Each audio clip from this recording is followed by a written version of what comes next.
শবে বরাতের দিন হালুয়া রুটি দিলে কি হয় বা হালুয়া রুটি না দিলে কি হতে পারে আপনি কি জানেন? দেখুন, এই শবে বরাতকে কেন্দ্র করে আমাদের সমাজে অনেক ভুল ধারণা রয়েছে। অনেকে বলে শবে বরাতের দিন হালুয়া রুটি দিতে হয়, আবার অনেকে বলে যে এটা দেওয়া যাবে না, এটা বিদআত হবে, গুনাহ হবে। তো আজকের এই ভিডিওতে ডিটেলসে আলোচনা করব যে হালুয়া রুটি বা শবে বরাতের দিন দিলে কি হবে বা না দিলে কি হতে পারে। তাই বলছি, না টেনে সম্পূর্ণ ভিডিও দেখার অনুরোধ রইল। আর যারা চ্যানেলটি সাবস্ক্রাইব করেননি, দয়া করে চ্যানেলটি সাবস্ক্রাইব করে পাশে থাকবেন।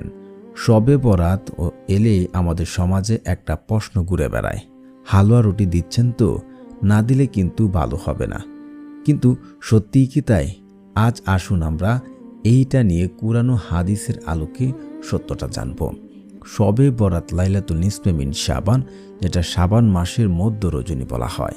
এরাতে আল্লাহ সুবহানাহু তাআলা তার রহমতের দৃষ্টি তিনি সৃষ্টিগুলোর উপরে দেন এবং নিম্ন আকাশে নেমে তার বান্দাদেরকে ডাকতে থাকেন।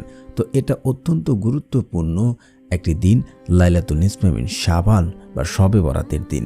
তবে আমাদের সমাজে যেটা রয়েছে হালুয়া রুটি দেওয়া, আজ আমরা এই বিষয় নিয়ে কথা বলবো, যে বিষয়টা প্রায় ঘরে ঘরে প্রশ্ন উঠে দাঁড়িয়েছে। শবে বরাতে হালুয়া রুটি না দিলে কোনো সমস্যা হয়, না দিলে গুনাহ হয়, আল্লাহ কি অসন্তুষ্ট হন? এমন অনেক কথাবার্তা সমাজে রয়েছে। তো দেখুন কুরআন হাদিসে কি বলছে। শবে বরাত সম্পর্কে কুরআন ও হাদিসে বিশেষ কোনো খাবার রান্না করার নির্দেশনা নেই, না হালুয়া, না রুটি, না পোলাও, না মিষ্টি। রাসূল সাল্লাল্লাহু আলাইহি ওয়াসাল্লাম কখনো শবে বরাত আলাদা করে হালুয়া রুটি রান্না করেছেন এমন কোনো সহিহ প্রমাণ নেই। তাহলে প্রশ্ন আসে, মানুষ কেন এটা দেয়? তাহলে আমাদের সমাজের মানুষ কেন এই হালুয়া রুটি দিচ্ছে? প্রিয় ভাই ও বোনেরা, এটা মূলত আমাদের সমাজের প্রচলিত রেওয়াজ, বংশ পরাক্রমে চলে আসা একটি অভ্যাস।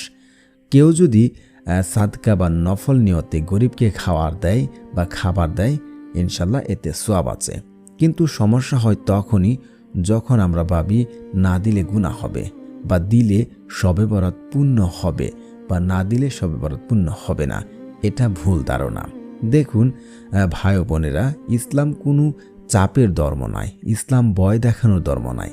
যেখানে আল্লাহ ও তার রাসূল সাল্লাল্লাহু আলাইহি ওয়াসাল্লাম বলেননি, সেখানে আমরা নিজেরা ফরজ বানাতে পারি না। কারো সমর্থন নেই, তাকে দোষ দেওয়া যাবে না। কারো ইচ্ছা নেই, তাকে ভয় দেখানো যাবে না। শবে বরাত আসলে আমরা কি আমল করব? শবে বরাত আসল সৌন্দর্য হালুয়া রুটিতে না, আসল সৌন্দর্য ইবাদতে। এরাতে বেশি বেশি তওবা, ইস্তেগফার, নফল নামাজ, কুরআন তেলাওয়াত করা হোক, কারো হক নষ্ট না থাকলে মাপ চাওয়া, এই আমলগুলি আল্লাহ তাআলার কাছে সবচেয়ে প্রিয় আমল।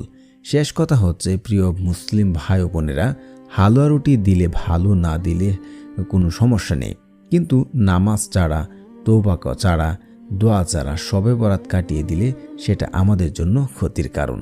ভুল ধারণা ছাড়ি, সঠিক দিনকে আঁকড়ে ধরি। আল্লাহ আমাদের সবাইকে শবে বরাতের সঠিক আমল করার তৌফিক দান করুক, আমিন।